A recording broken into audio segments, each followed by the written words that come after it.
You do not want to miss this episode. We're going to talk about the 3 easy steps to implement the infinite banking concept for Canadians. Hi, everyone. Welcome to Control and Compound. I'm Darren Mitchell, and joining me as always, Christina Wyatt. Christina, how you doing today? Hey, Darren, I'm doing awesome. Excited to talk about infinite banking concept once again and how we can help Canadians learn more. Easy as 1, 2, 3. We're gonna break it down. We're gonna get pretty simple in this episode. Let's get into it, Christina. One more thing before we get started. If you're listening on your favorite podcast platform, please make sure that you subscribe and leave that 5-star review for us. And if you're listening or watching on YouTube, please like, subscribe, and hit the bell button so you always know when new content is coming out. And don't forget to follow us on socials at Control and Compound on Instagram and TikTok. Okay, so we hear lots of terms: be the bank, becoming your own banker, high cash value life insurance. There's a bunch of different terms you hear out there. But really, it's a strategy that uses this high cash value life insurance to take control of your money. So we're gonna implement the 3-step, or talk about the 3 steps today. And if you stick around to the end, we've got a bonus step. So let's just dig into step 1, Christina. All right, I've heard about this infinite banking. I've watched some videos. I've read some books. Like, how do I implement this in my household? All right. So step 1 for everybody listening out there is really understanding the concept and changing your mind shifts. We want to shift in your mind and how you think about your money and where it should go. The banks want you to put your money in their bank account first, right? That's where they want it to go. They want your paycheck going into their bank. Well, we want to put our savings into our bank first. So we're going to change where our savings go. We're going to redirect them. But first, the very first step before we do that is to learn about the concept, right, Darren? We need to spend a lot of time and resources learning about the strategy, listening to podcasts, reading books like Be the Bank. You want to talk to a professional that knows what they're doing as well. I highly recommend that. But the first step is going to be changing your mind, changing the mind and the way you think about your money. And to get there is to do the learning that it takes.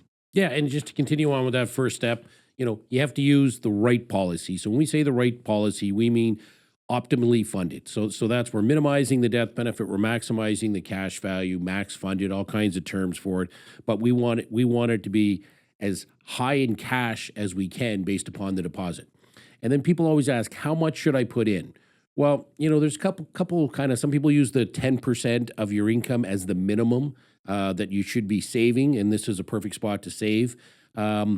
I like to look at it, that you can use that as a starting point, but really there's no maximum what you can put in if we can justify it. Insurance companies are happy to go to 20 to 40% of your gross earnings if we can justify it.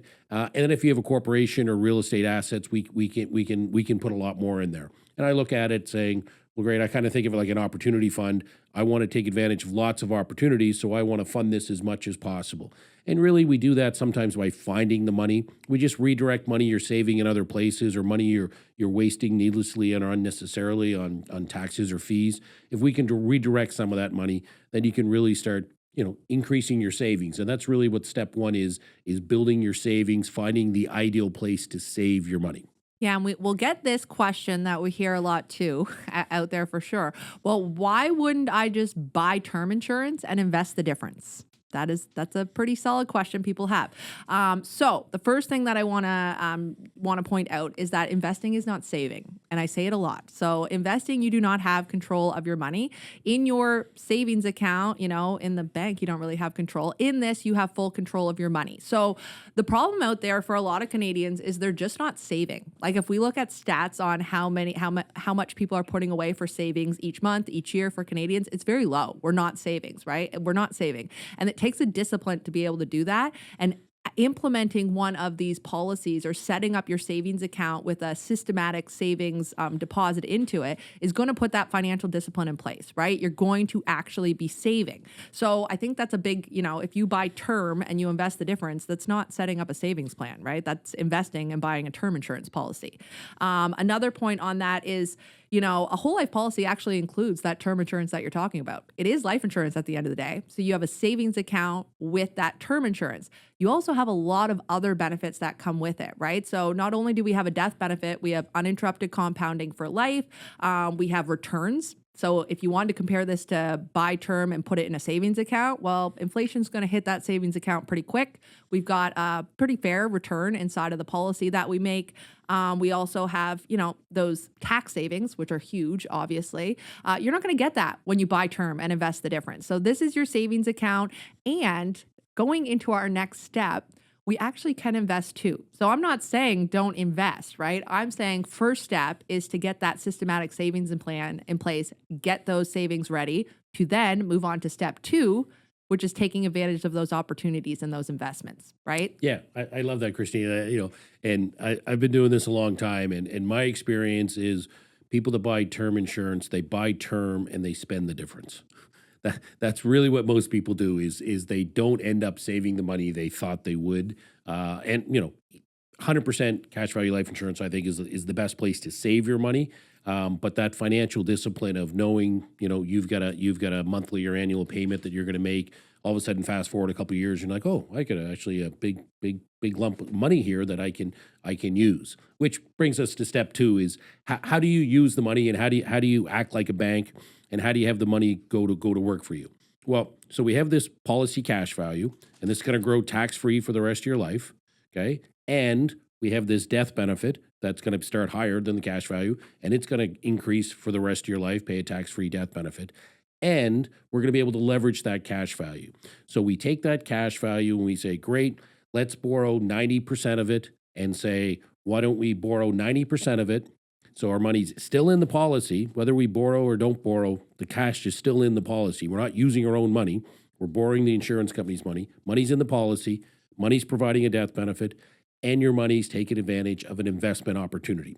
We always say we think the best place to invest is in yourself, a business, real estate, or some other hard asset, gold, silver, Bitcoin. That's where you should be investing. But step 1 is saving. So that's why we started with step 1 is you need to save your money first.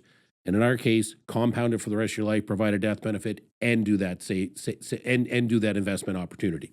Yeah. So just to go back with just because I wanted to keep it simple for people that are just starting. I know sometimes we dig into it really quick because we talk about infinite banking all the time, but just to keep it stupid simple. Remember we heard that phrase the other day. Let's keep it stupid simple. Step 1, understand the concept, start our savings account. Step 2, we want to multiply our money like the bank. So, all right. So going back to step 1, we want to change our mindset and we want to understand the concept. So instead of putting our money into the bank's bank account like they want us to do, we're going to set up our own savings account. Now, step number 2, we're going to act like the bank again, and we're going to multiply our money. So what we're going to do is take money from the policy and we're going to put it to work. With these policies, we can borrow up to 90% of the cash values to use for other investments. And that's exactly what we're going to do in step number 2. Darren, can you jump into some actual numbers to share on how we can do this? Sure. So let's use private lending as an example. Just keep it simple. You can use it for anything, but I have used this for private lending. So let's say you have 110,000 in change in your cash value, and you have an amazing opportunity, great private lend at 15%, and you go, great, I can just loan my money at 15%. But the better strategy is to take your money that's in the cash value life insurance policy and leave it there. Do not touch it, but use the insurance company's money. They'll loan you 90%, so roughly 100,000 in this example. You'll use $100,000 of the insurance company's money, and you'll put that in the private loan. So they're going to charge you on that loan about 6.5%. Okay, so that 6.5% or $6,500 is a tax deduction because you're borrowing money to invest. So that $6,500 costs you about $3,250. So what do we have? We're going to make $15,000 on the private loan. It's going to cost us after tax about $3,250 in interest after tax.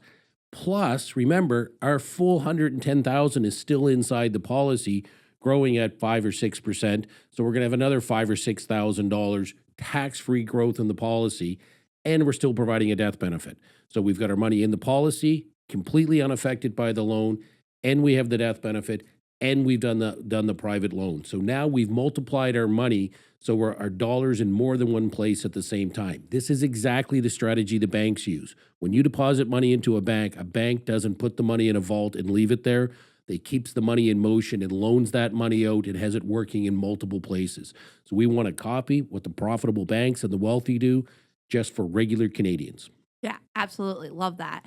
But here's another question, big question we get and we hear about all the time. Why would I pay interest to use my own money? Darren, why would you pay interest to use your own money? I don't know, Christina, sounds crazy. So you're not using your own money. I love. There's always comments in all our reels like, "Oh, I'm going to pay interest to borrow my own money." In my example, I had 110,000 in my cash value, and I borrowed 100. I still have 110,000 in my cash value. So if I took 100 out to use, I'd only have 10,000. So how am I still getting growth on the 110? Because my money never left the policy. I didn't spend my money. I used the insurance company's money, and that 110 in my cash value was just the leverage that they would loan me 90% of. Okay, so guaranteed, no questions asked. They're just going to give you that money. They're not going to ask when, how, or if you're paying it back. They're just going to give you that money. So your money is not, you're not paying interest on your own money. You're paying interest to the insurance company for the money they're going to loan you Which the bank does every day. every single day. Yep, exactly.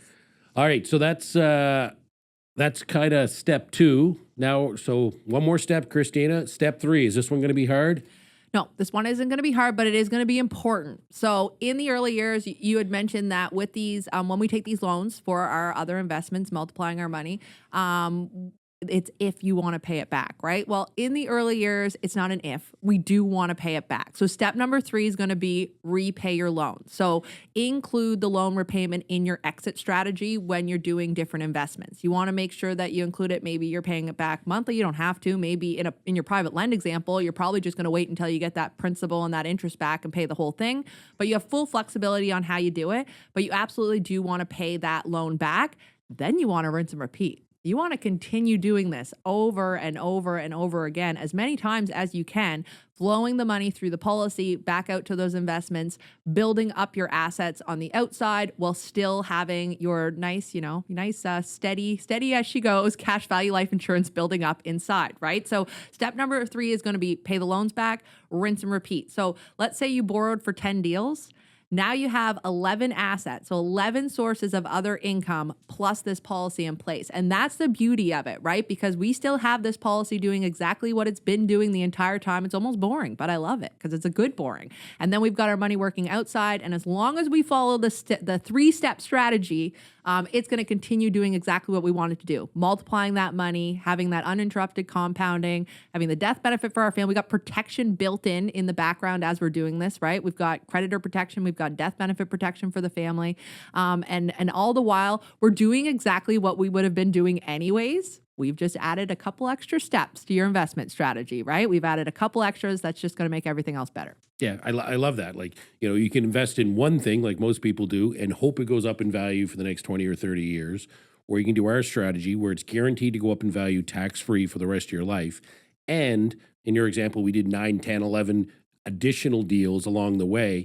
And those deals didn't affect the growth of our cash value because we were never cashing out our policy. We were borrowing against the value of our policy. So that kind of brings us to step 4, the bonus step. Well, the bonus step is, okay, well, that's cool. I'm going to have all these different investments and stuff. But what about down the road, saying retirement, even though I hate that word retirement, but let's use the word for today. Retirement. What about retirement? Well, now you've created multiple sources of retirement income. Those 10 or 11 assets you have, they're going to be producing an income, or you could sell one of those. Your cash value has now had years to grow tax-free, and now we can get into those, taking those loans and using those loans to top up our retirement lifestyle. And these loans we don't have to pay back. We can let them accumulate till death because our death benefit is going to be accumulating like crazy as well. So we're going to have this massive death benefit. And that death benefit, that's another attractive way in retirement to spend your money.